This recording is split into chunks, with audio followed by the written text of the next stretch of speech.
cup of confusion. We know in the book of Revelation 17 and verses 1. And there came one of the 7 angels, which had the 7 vials, and talked with me, saying unto me, Come hither, I will shew unto thee the judgment of the great whore that sitteth upon many waters, with whom the kings of the earth have committed fornication, and the inhabitants of the earth have been made drunk with the wine of her fornication. So this woman who sits in a particular place, she sits upon many waters, and waters is a reference to people. Her position is so high that she covers all people on this earth, no matter what nationality, denomination, or whatever it is. She has influence over all flesh, except the chosen of the Most High. Okay? So she is in a solid relationship with the kings of this earth. These are the ones who govern mankind on this earth. Alright? And it says that the people were drunk. To be drunk, you have to receive a cup or something to drink from, right? Yeah. Continue reading. So he carried me away in the spirit into the wilderness, and I saw a woman sit upon a scarlet-colored beast, full of names of blasphemy, having 7 heads and 10 horns. Verse 4. And a woman was arrayed in purple and scarlet color, and decked with gold and precious stones and pearls, having a golden cup in her hand full of abomination. A golden cup was in her hand, and it was full of abomination. Go ahead. Full of abomination and filthiness of her fornication. And upon her forehead was a name written, Mystery Babylon the Great, the mother of harlots and abomination of the earth. And I saw the woman drunken with the blood of the saints, and with the blood of the martyrs of Yeshua. And when I saw her, I wondered with great admiration. So this woman in particular, she has a cup. And what we need to understand is when it refers to wine, wine is, in Hebraic understanding, wine pertains to a high level of teaching, of doctrine, a high level. Okay? In Hebrew it's called a sword. The sword is a much higher level of understanding the scriptures. So the wine in this case with this woman deals with mysterious stuff. People don't really understand. People are confused, but it's not even a good wine. It's a mixed wine. You know what they say about mixing drinks. It's not good for you. It messes you up, right? So as you see on the screen here, you have the Pope, El Papa, right to the top of his cross, okay? And he's leading all of these denominations right to the slaughterhouse. See the slaughterhouse? The door's right there. And he has the African Methodist, Episcopal, he has the Methodist, Church of God, Seventh-day, Anglican, Episcopal, Baptist, Lutheran. All of these denominations are following him, and they don't really know it. Hosea chapter 4 verses 6. Go ahead and read. My people are destroyed for lack of knowledge. Because thou hast rejected knowledge, I will also reject thee. And thou shalt be no priest to me, seeing thou hast forgotten the law of thy God. I will also forget thy children. That's the key. Forgetting the law of the Most High is the key.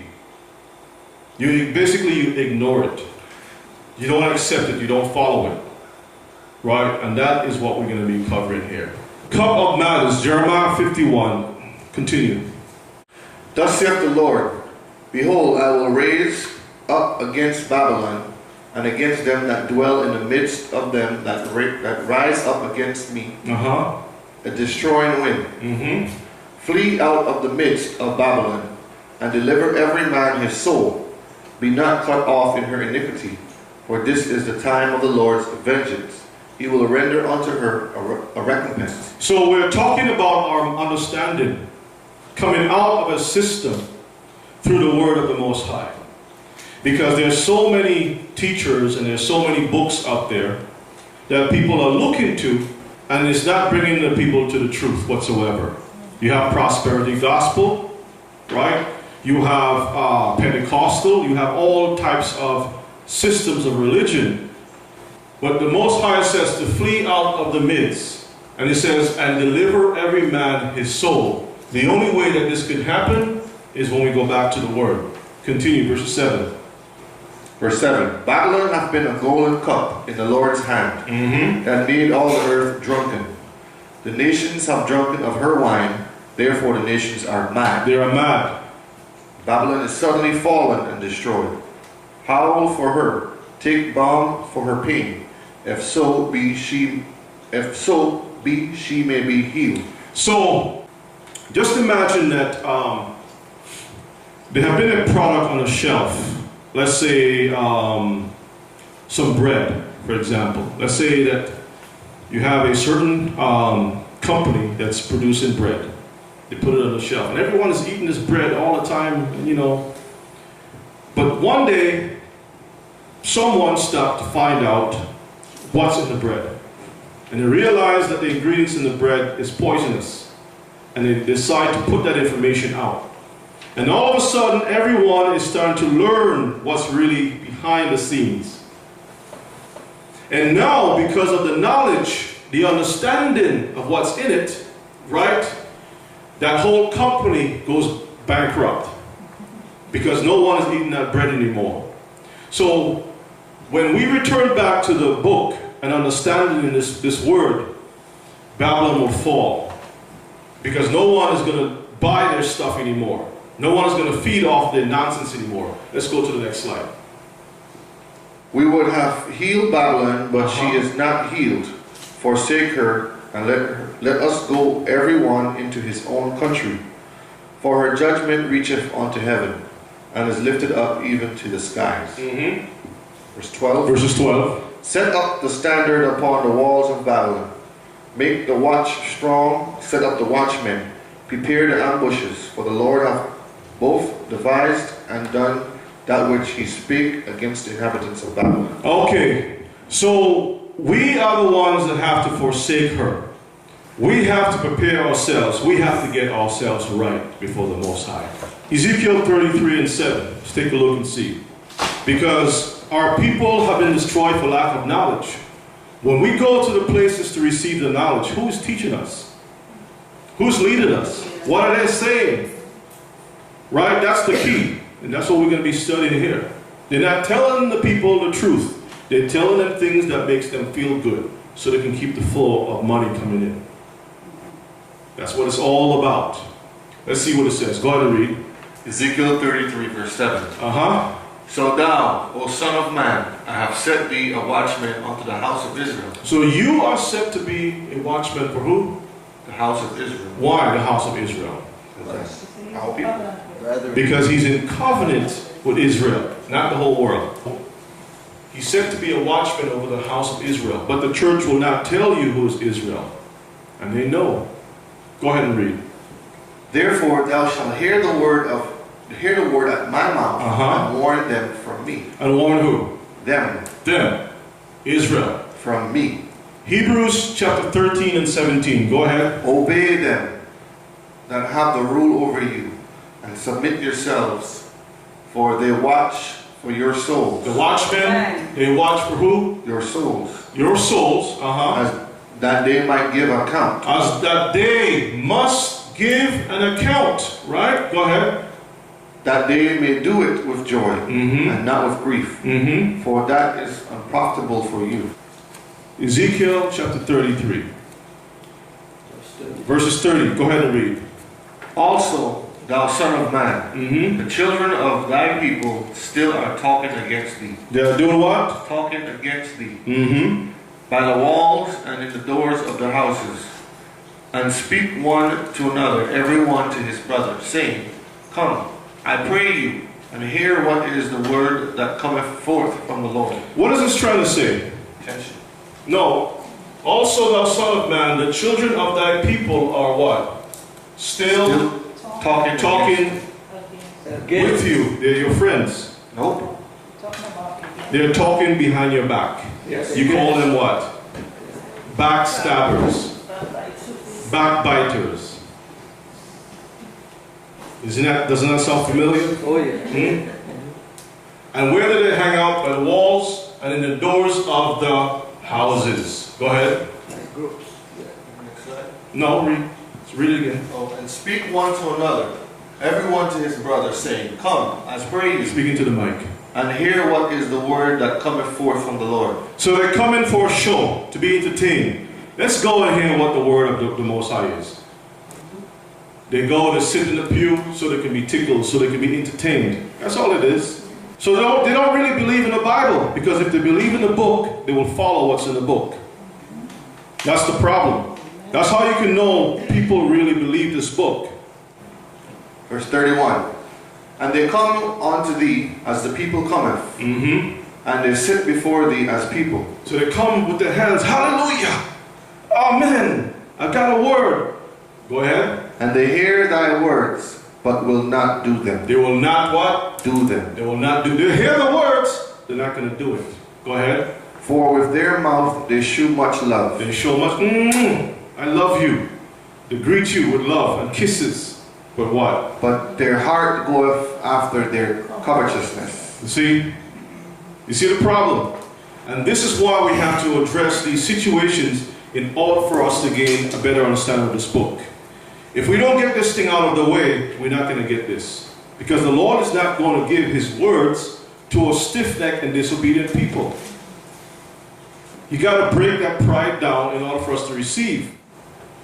32. And lo, thou art unto them as a very lovely song of one that hath a pleasant voice. So you're an entertainer for them. The things that you have to say, they sit back and they just, wow, entertained by it. But they're not going to do what you're saying to do. Go ahead. And can play well on an instrument, Mm-hmm. for they hear thy words, but they do them not. You hear what you're saying, but they won't practice what you preach. Go ahead. And when he cometh, and when this cometh to pass, lo, it will come. Then shall they know that a prophet hath been among them. You see that? So they won't do it, and that's why our people are destroyed for lack of knowledge. Let's go to the next slide. Sirach or Ecclesiasticus 33 verses 2 to verses 3. This is in the Apocrypha, which was part of the King James Bible, and they removed it. Let's see what it says. Go ahead and read. A wise man hateth not the law, A wise person doesn't hate the law. They don't have a problem with it. Go ahead. but he that is a hypocrite therein is as a ship in a storm. But the hypocrite have a problem with it. They're not comfortable with it. They're always like that. Shh. A ship in a storm is always moving back and forth. You say something, they move to the side. You say something, they move to the other side. That's hypocrisy. They're not stable and calm. Right? Go ahead. A man of understanding trusteth in the law, Mm-hmm. and the law is faithful unto him as an oracle. As an oracle. So we use the instructions of the Most High to guide us into righteousness. Proverbs 28 and 9. He that turneth away his ear from hearing the law, even his prayer shall be an abomination. He that turneth away his ear from hearing what? The law. And the church say the law is done away with. They say the law is done away with. What the Bible says? Even his prayer shall be So abomination. you go on your knees until your knees turn black and blue, and you don't want to keep the law. You think God is going to listen to you? No way. He's not hearing you. Isn't that what he said in the book? He says what? He that turneth away his ear from hearing the law, Uh-huh. even his prayer shall be abomination. Why? Because he's a Hypocrite. what? Hypocrite. There you go. Very plain. The law is abolished. Say the law is abolished. We don't have to keep those. They do keep the law, but they just don't keep the Sabbath. Who are you referring to? I'm Then? talking about the modern churches. They keep the law? The majority of them actually, thou shalt not kill, Uh-huh. thou shalt not commit adultery. What does James 5 say? Uh-huh. They do these things. Uh-huh. But when it comes to the Sabbath, Mm-hmm. that's where the problem lies. If anyone hates their brother, he's what? murderer. If anyone hates the brother, is a murderer. So when they say, you shall not kill, when you hate your brother, you have already broken that. Is that true? When it says to keep the Shabbat holy, a lot of times they're thinking Saturday or Sunday. But the Shabbat covers the Feast of the Most High. Passover, Feast of Tabernacle, Pentecost, all of those are part of the Shabbat. James 2 and verse 10, yes, that's what I'm looking for. James chapter 2 verses 10. For whosoever shall keep the whole law and yet offend in one point, he is guilty of all. And yet do what? If he what? Offend in one point, he is guilty of all. Offend in one point, he is guilty of all. Verses 11. For he that saith, do not commit adultery, and also do not kill. Now if he commit no adultery, yet if thou kill, thou become a transgressor of the law. And we can go deeper than that. But we all have the understanding that if you hate someone, that is considered to be murder. So, let's go to the next slide. Lamentations chapter 2, verses 14. Go ahead and read.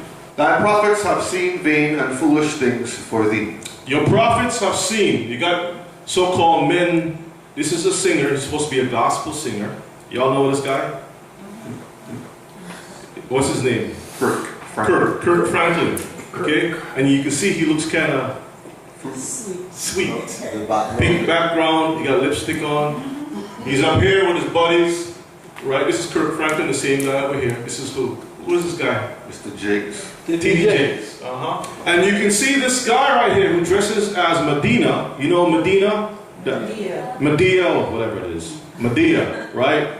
You know who this guy is? Tyler Perry. I got the videos. The actor. And Tyler Perry, the actor, is laying hands on T.D. Jakes. Supposed to be the minister. It should be the other way around. Isn't there something foul about that? Oh, you yeah. have an actor who dresses as a sodomite, as a woman, laying his hand upon a so-called man of God. This doesn't make any sense. So let's read it again. Thy prophets have seen vain and foolish things for thee, and they have not discovered thine iniquity. They have not exposed the problem of your sickness. You go to the doctor, and the doctor's supposed to look to see what's wrong with you and give you the solution for your problems so that you won't be back again, so you can be in good health. But when you go to the church, what they do, they give you a bandage. They give you something to make you feel good, just to numb the pain. Take 2 of these and then you'll be all right. But the pain, the problem is still there. So they're not addressing the problem. Go ahead. To turn away thy captivity, but have seen for thee false burdens and cause of banishment. They have seen things that will cause you to remain banished away from the Most High. Okay, in captivity. Next slide. Now we're going to deal with the passages. Jeremiah 5 and verses 20. Jeremiah chapter 5 verses 20. Declare this in the house of Jacob. Where? In the house of Jacob. And publish it in Judah, saying, hear now this, O foolish people, and without understanding, which have eyes and see not, which have ears and hear not. Y'all remember this? Yep. What is this? See no evil, hear no evil, speak no evil, right? And that's how our people have been operating for a long time. They see things, they're not saying nothing about it. They hear things, they're not dealing with it. They're not addressing the problem. And that's pretty much what churchianity is all about. Because, you know, they have programs just for entertaining alone. They spend money on just what you call worship service. They don't take the time to read what the word is saying. They take maybe one little piece and they build a whole sermon out of that. And it's not to correct the people, but to scare them into putting money into the plate. Make them feel good. And just by good feeling. Good feelings. And you know, I always have this saying, a shepherd's supposed to do what? Smell and look like his flock. Smell like the sheep. If you're hanging with the sheep, and someone, you smell like he was hanging with sheep, right? Because you are with the sheep. But most of these guys, they don't have the experience of being with the sheep. They drive these big cars, live in big homes. Their home is so far back that if you have to gate begging for some water, you can't reach them. You have to make an appointment. You know what I'm talking about, right? Ancient machine You go down to Fayetteville, what's his name? Creflo. Creflo, the flow of dollars. His house is so far back, and his gate is so high that if you come there and ask, can I have some water? You can't get in. You'll die there. As a matter of fact, the police will come and arrest you and remove you from his gate. Fear ye not me, saith the Lord. Will ye not tremble at my presence, which have placed the sand for the bound of the sea by a perpetual decree, that it cannot pass it? And though the waves thereof toss themselves, yet can they not prevail. Though they roar, yet can they not pass over it. But this people have a revolted and a rebellious heart. They are revolted and gone. Verses 24. Neither say they in their heart, let us now fear the Lord our God, that giveth rain, both the former and the latter, in his season. He reserveth unto us the appointed weeks of the harvest. The appointed weeks of the harvest. 5 and 25. Go ahead and read. Your iniquities have turned away these things, and your sins have withholden good things from you. So the pastors being entertained and stuff like that is causing the people not to receive a blessing. Shutting up heaven. He's saying that if you pray to me and you're not keeping my commandments, it's an abomination. I don't even hear what you have to say. You're making a whole lot of noise in my ears. So how can we come before the Most High and expect him to deliver us and we don't even obey his word? Why would a parent give a child anything that's disobedient? He won't, right? You break the stuff, you lie, you steal, you do all kinds of wickedness, and then you come and ask me, can I have $20? Go ahead and read, 26. For among my people are found wicked men. Among my people are found what? Wicked men. They They lay wait as he that setteth snares. They set a trap, they catch men. How do they catch men today? Give me an example. Entertaining them. Entertaining them with their videos, with their books, Sweet their words. sports. But this is really speaking about the men of God, the so-called men of God. Sow a seed. Sow a seed, there you go. And when they say sow a seed, it's referring to the offering plate. So the people are not being corrected. Go ahead. As a cage, verse 27, as a cage is full of birds, so are their houses full of deceit. Doesn't that sound familiar? Yes, Revelations. Let's get that. So Jeremiah is saying the same thing that we find in the book of Revelations. And with the understanding, we can see what's referring to. 18 and 2. Go ahead and read. Chapter 18, verse 2. And he cried mightily with a strong voice, saying, Babylon the Great is fallen, and has become the habitation of devils, and the hold of every foul spirit, and a cage of every unclean and hateful bird. For all nations have drunk of the wine of the wrath of her fornication, and the kings of the earth have committed fornication with her, and the merchants of the earth are waxing rich through the abundance of her delicacies. So the delicacies are all of the sweets that the world have to offer. But the ministers are involved with the world system. A lot of people don't know that. Yes. When you look at T.D. Jakes, when you look at these men out there, right, they're not going to say things against people like Oprah. Why? Because they are in cahoots with them. They have a relationship with them. So as a cage is full of birds, unclean birds, as Revelation says, so are their houses, the churches, full of what? Deceit. Lies. Therefore, they are become great and waxen rich. Jeremiah chapter 5, you got the mic? Verses 28. Go ahead and read. Chapter 5, verses 28. They are waxen fat, they shine, yea, they overpass the deeds of the wicked. Hold on. So these men have waxen fat. And it's not referred to just being overweight, even though, really and truthfully, you look at John Hagee, he looks overweight. T.D. Jakes, they look a little bit overweight. But it's speaking about in terms of what? Finance. Our finances, their pockets. Okay? Go ahead. They judge not the cause. So they're not looking at the situation for what it is and say, that's wicked. That's evil. The cause of the fatherless. The cause of the fatherless. Yet they prosper. And the right of the needy to neither do they not judge. So they don't look over the affairs of those who are helpless, those who need help. Sometimes you have women, single parents, no husband, they need some help. But instead of being a help to these women, they exploit them. This is Sirach or Ecclesiasticus, chapter 4, read verses 1.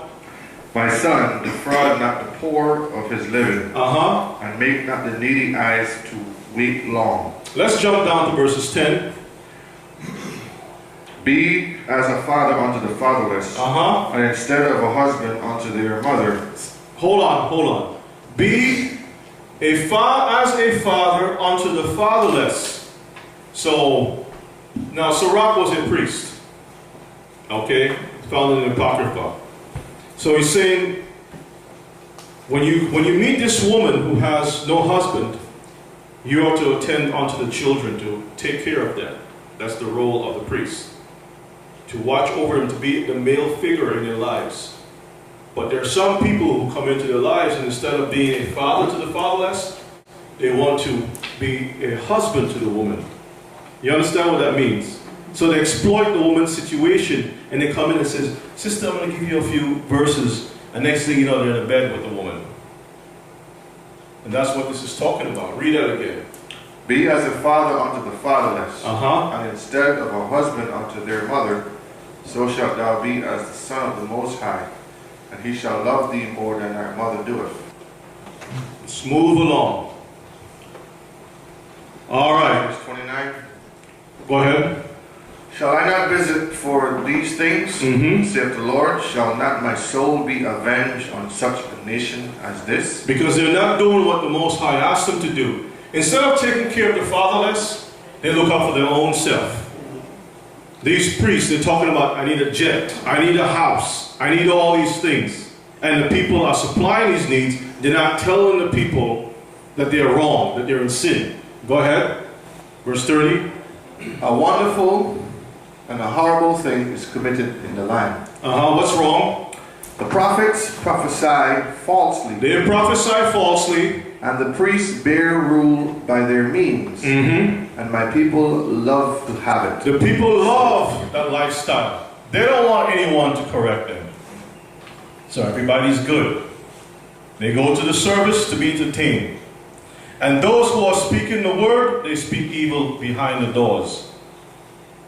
That's just the way it is. Next slide. All right, Ecclesiastes 34. Let's see what it says. The hopes of a man void of understanding are vain and false, and dreams lift up fools. Dreams Lift up lift up fools. Sometimes you got people, they want to know about every little dream. No, sister or brother, you ate something bad last night. Just relax yourself. What does this dream mean? What does this dream mean? The dream mean that you ate something bad last night. That's what it meant. So there's some people that are so superstitious about everything. Okay, and they lift up the fools. Go ahead. Whoso regardeth dreams is like him that catcheth at the shadow, and followeth after the wind. Because you don't know where the wind is. You'll see a tree blowing there, oh, the wind is over there. Next thing you see over there, you run over there. Everything that you see in your dream, you're trying to make sense of it, and you're following your dream in all different directions. But the Most High have to be the one to give you something specific that you'll know. And that's the difference. And that's why when you come to some of these churches, oh, I have a word. I had a dream last night. I had such and such. No, you didn't have nothing. You're deceiving the people. Verses 3. The vision of dreams is the resemblance of one thing to another, even as the likeness of a face to a face. So one thing can be, looks this way, and it can be something else. You don't really know all that is happening unless the Most High has given you the understanding. In other words, He has given it to you, and He has also given you the understanding for that. Does that make sense? Because that's what happened with Daniel. When Nebuchadnezzar had a dream, Daniel went to the Most High and asked for the interpretation of the dream. He didn't just go and tell the king, oh, you know what? You saw a fish. Oh, king, guess what? You're going to have lots of children. All right, I saw this. That means you're going to have this. No, he went and he asked the Most High for the understanding. Verses 4. Of an unclean thing, what can be cleansed? So how can you take something that was designed specifically to be unclean and make that thing clean again? You can't. Go ahead. And from that thing which is false, what truth can come? What truth can come from all of this falsehood? When we go into the history of a lot of these religions, and you realize that they're keeping Easter, and they're keeping Sunday, and they're keeping Saturday, and they're keeping Friday, and they're keeping all these different days, and you realize the root of it, where it comes from. How can that thing be of God? That's the question. Because the Most High has given us specific instructions. Like when you buy a car, the car comes with a manual. And every manual tells you it differs from car to car. It pretty much has a general thing where, you know, there's an engine, whether the engine is in the front or the engine is in the back. But it has an engine, it has tires, it needs gasoline, it needs oil, it needs whatever, water or something. But it will tell you what type of gasoline to put in, right? Yes. Because you can't put gasoline, diesel, in a car that's designed for gasoline. You can't put a certain type of oil. You know, you have to read the manual, and the manual says this is how it's supposed to operate. That's what you follow. But the people decide, we're going to do what we feel like doing. God designed a man's body to be a certain way, a woman's body to be a certain way, and they want to go against that, against nature. Divinations and soothsaying and dreams are vain, and the heart fancieth as a woman's heart in travail. Go ahead. If they be not sent from the Most High in thy visitation, set not thy heart upon them. You see what you're saying? Some people get excited. You know, when a woman is having, getting ready to give birth, her heart rate, her body gets excited, and she has to be calmed down. You understand? So some people get excited about what they've seen, dreams, or whatever the case may be, hoping that it's going to birth something of great importance.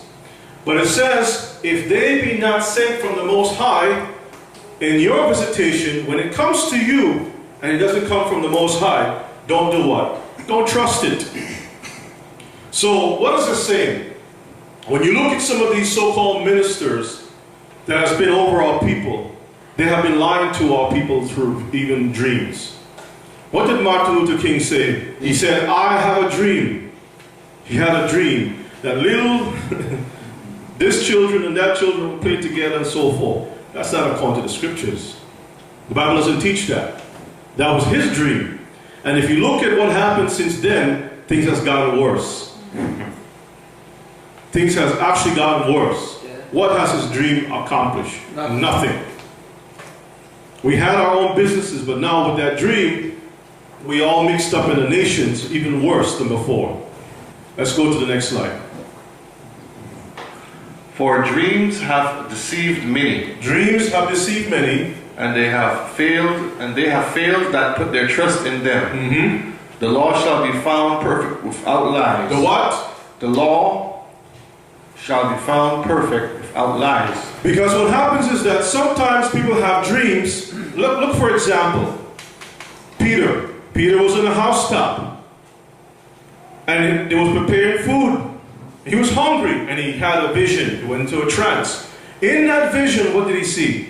A sheet that came down, that was knit at the four corners. That's important. Not just a regular, like a round sheet, but a sheet knit at four corners. And the sheet was coming down full of unclean creatures, all kinds of unclean foods. Even when he was in that dream or that vision, Peter remembered the laws. The law says, don't touch anything that's unclean. So even when the man had no control over what was happening to him, he says, no, I'm not eating this thing. Right. How many times did he say that? 3 times. 3 times. So you know this man was what? The law was found perfect within him. Amen. He says, no. And then he wondered, what does this dream or vision really mean? The Most High was trying to teach him about Israel. being unclean among the nations. Yeah. Four corners, four knit sheep, right? He was trying to speak to him pertaining to going out now and reaching those other Israelites who have defiled themselves among the nations.